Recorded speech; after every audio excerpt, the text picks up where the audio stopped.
About 1400 BC, lived an Egyptian king who has been credited with starting monotheism, or the belief in one God. His name was Amenhotep IV, or Ikmeti. Here is how National Geographic magazine portrayed Ikmeti.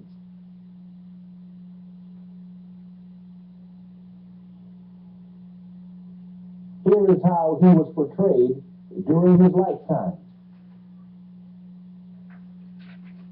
Here is his mother, Queen Tai. And here is his father, Amenhotep III. Just because you see it in black and white, it doesn't mean it is true. I never had a brother, so I wouldn't know how it feels to have a brother. But if I had a brother, I would have likely to be making for it. This is the first building ever made by stone by man. Imhotep, is otherwise called Imhotep, I-M-H-O-T-E-P, Imhotep. The world's first multi-genius. We're going to talk about Michelangelo being the first multi-genius. That's nonsense. Michelangelo is in 1500 and odd of the Common Era. That's the man who did the painting in the Sistine Chapel and so forth. And that's of this century. This man died in 2785 BC. He was more than 3,000 years before Michelangelo. He was not only the builder of the first. This is it. He built this. Look at it now, and look as if it was built in 1988 or 1989. And when you go inside, that wasn't refurbished or anything. No. When you go inside, you see fluted columns. You see what they call Roman art and Gothic art. They're all there. There was nothing as Roman art and Gothic art. They came and copied them. Now, you saw this inside yourself when we did it. This is at a place called Saqqara. This was built by him in the 3rd dynasty for the pharaoh Zusa. Imhotep was a physician. He was the Grand Vizier. He's the poet that gave us eat, drink, and be merry, for tomorrow we'll die. That's with the Caribbean song. And various other things. He did place for the pharaoh Zusa. He built the step pyramid also. Here you see the temple, and you see the step pyramid. You see part of the entire complex. The necropolis is called the necropolis of Saqqara. Those were 8 mastaba. A mastaba is the Arab word called bench. When the Arabs came and saw it, they called it a mastaba. And he said when the Arabs came, the Arabs claimed that place. They came to Egypt as conquerors in 638, between 638 and 640 of the Common Era, which was 1888, 18 years after Hijrah. 18 years after Islam was established by Muhammad ibn Abdullah outside of the city of Medina, at the oasis of Yathrib. They came to Egypt as conquerors, and they named many things in the Arabic name, and one of the things they called was this. So the people who are in Egypt now, who rule Egypt now, are basically Arab stock. They came there in 638 to 640 from Arabia. And they would have nothing to do with the ancient Egyptian, or no anything to do with this one, none whatsoever. The reason I want to stop and emphasize this particular pharaoh of the 18th dynasty was he was the one that carried the extent of the Egyptian empire when it became an empire, all the way up to the Tigris River, the Euphrates River, and up into what would be Persia and so forth, and even parts of Europe. This pharaoh conquered and was ruler over what was then the known world. He's one of the probably the most powerful pharaohs in Egyptian history, and again, from the facial features, he was black. Now, let me point out, the faces, now you're talking about black people, Africans, yes, dominating, yes, much of the world, that's right. This is contrary to what we have been taught. That's why I'm talking about it. So we've always been slaves, so that that's right. Our roots start with roots. Right, and that's clearly incorrect.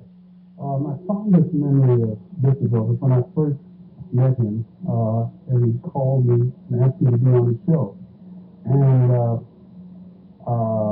when we started talking, he had a very engaging, loud laugh that pulled you in and was disarming at the same time.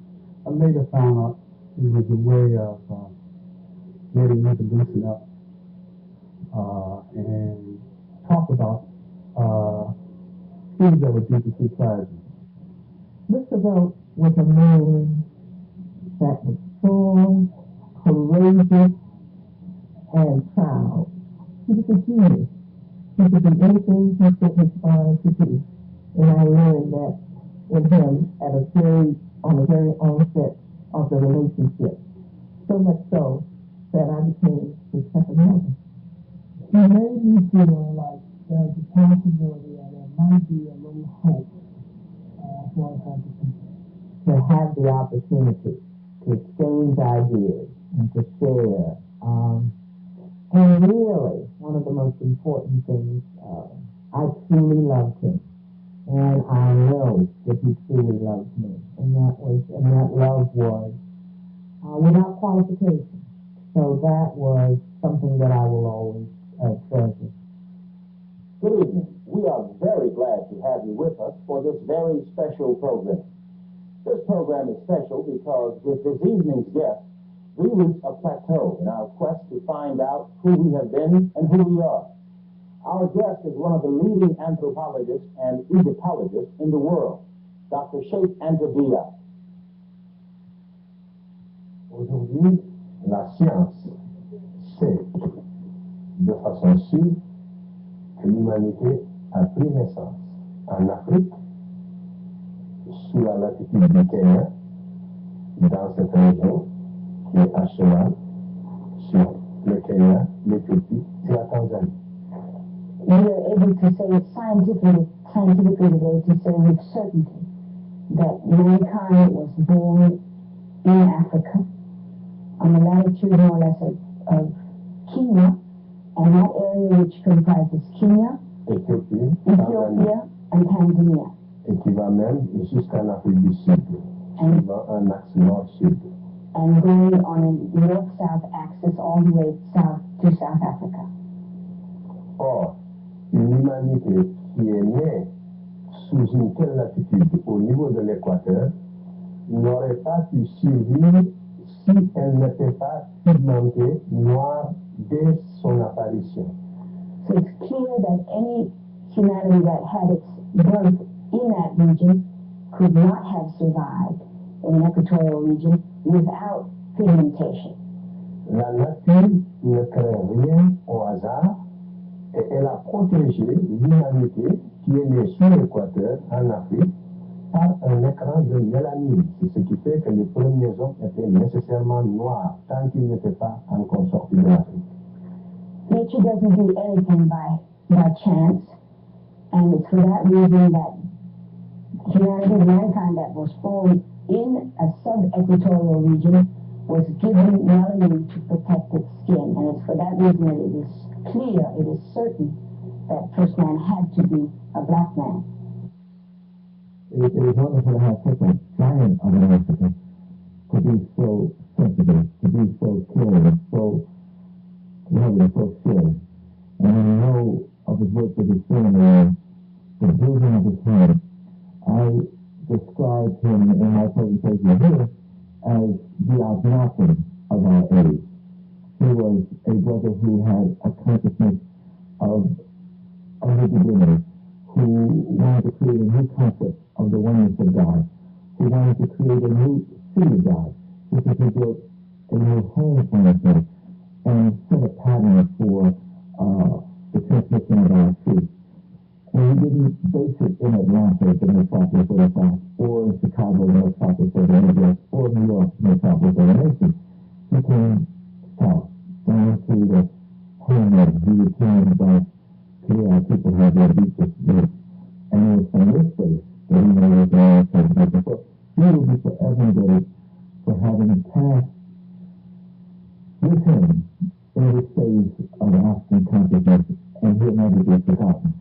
I consider it an honor to hear the phone ring and pick it up and hear him start to recite his poetry without even saying hello or I'm not even African man. He just started reciting it. It was good. I think that the one thing that I want to happen more than almost anything else is for the world to know who he was. He was more than just a giant.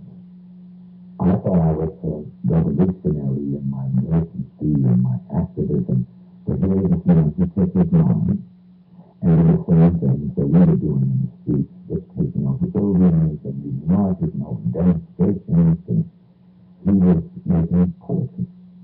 And he was reaching out and grabbing the best of our minds and putting it on television. There are people who would never have seen Dr. Ben, Wikipedia Francis Wells, Dr. Jeffries, Camille Yabo, Marilla Army. He was presenting us to these people. And not just presenting us, but he understood what he wanted us to get to our people. And the way he approaches questioning, his attitude about what he said, the way he would lead you into giving the information he wanted the people to have. And he's bringing in interest and understanding. He didn't just interview you and learn all about his business, which is someplace else. But he was about to send me Bank of Knowledge, so we were about to send me School of Thought and thinking about the African truth. And so I learned to appreciate the fact that he knew how to love. Love wasn't ministry, to lift it up. He was honest. Honesty was a ministry. He wasn't permitted to try hard to be. When one is engaged in a psychological war with a racist, what is the best way to subdue him or her? That's very difficult. And it's very difficult because I believe there are different kinds of racists. I believe that there are racists out of ignorance. I believe that there are racists out of insecurity. And I believe that there are racists out of mental illness. Okay? Now, you have to deal with those types of racists in different ways. Now, there are racists who are racist simply because they have misinformation. They simply don't know any better. They don't know that they have been taught ignorance. They don't know that they've been taught that Europeans have done everything, that white people are the best at it. They don't understand that. They simply don't have contrary information. Now, that kind of racist can be helped by giving them information, by simply saying, here's the facts. Here's this indication of black intelligence, black civilization, black power, all these things. You can correct that kind of racism. And they will change.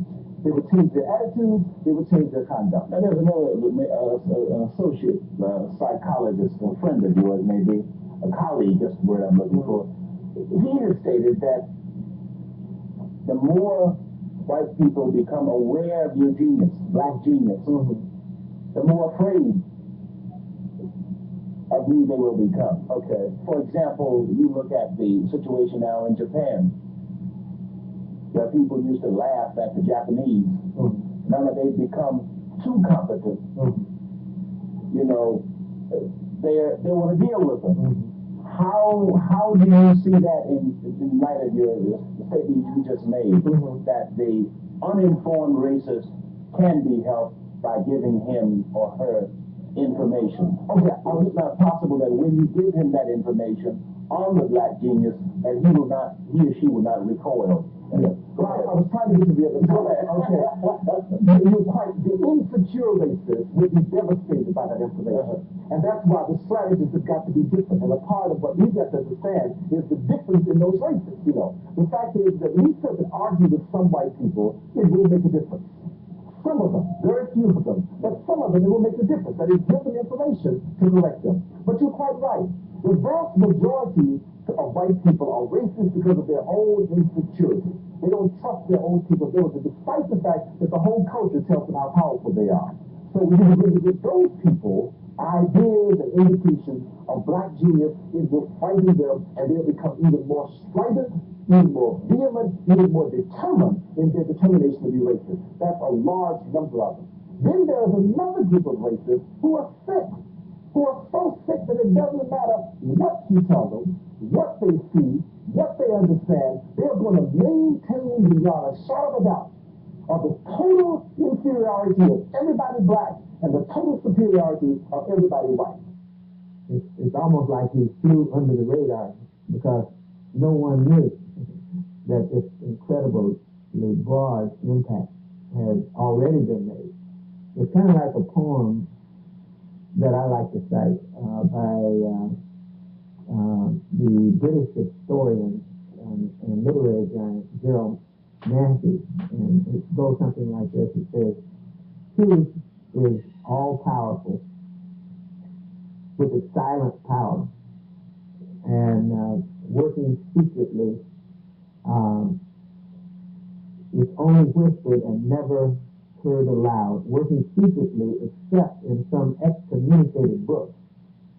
Truth is like lightning, with its errand done before you hear the thunder." And I think that's really what's happening. I think Listervelt was lightning, and we still have to hear the thunder. That report is going to be coming for a long time. On a personal note, Listervelt, Middleton, and I were friends and colleagues for more than 20 years. And even though his physical presence is no longer with us, the legacy of his work and his spirit will remain indelibly etched in our hearts and in our minds.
If you've seen most of this series, I'm sure you understand how the creation of two myths, two lies, produced much of the problems we face concerning black-white relations. For in an effort to create the myth of white superiority, Europeans, including European Americans, had to create the myth of black or African inferiority. Europeans saw that only by claiming for themselves that which had been created by Africans could they spread the seeds of black inferiority around the globe. And that they did with such calculated precision that they were able to get the African to reject his own skin, reject his own God. The negative indoctrination of black people by some white Americans reminds one of how elephants are trained. It is said that the elephant trainer starts off training the elephant by putting a large chain around the elephant's neck and pulling on the chain to make the elephant respond to different commands. The elephant trainer uses smaller and smaller chains to get the same responses he had obtained with the more cumbersome chain until finally he is able to use not a chain, but a string. The cumbersome and unwieldy chains of slavery around the world were thrown away after black people had been trained how to respond to alien commands. Many of us are walking around thinking that we have chains on our feet and minds, not knowing that a mere string is keeping us in check. This string is the myth of white superiority and invincibility. What happens when the elephant discovers that a mere string has been stretching between it and independent power? We should all look around ourselves and dare to step beyond the boundaries that have been set for us and our children. Thank you and good evening.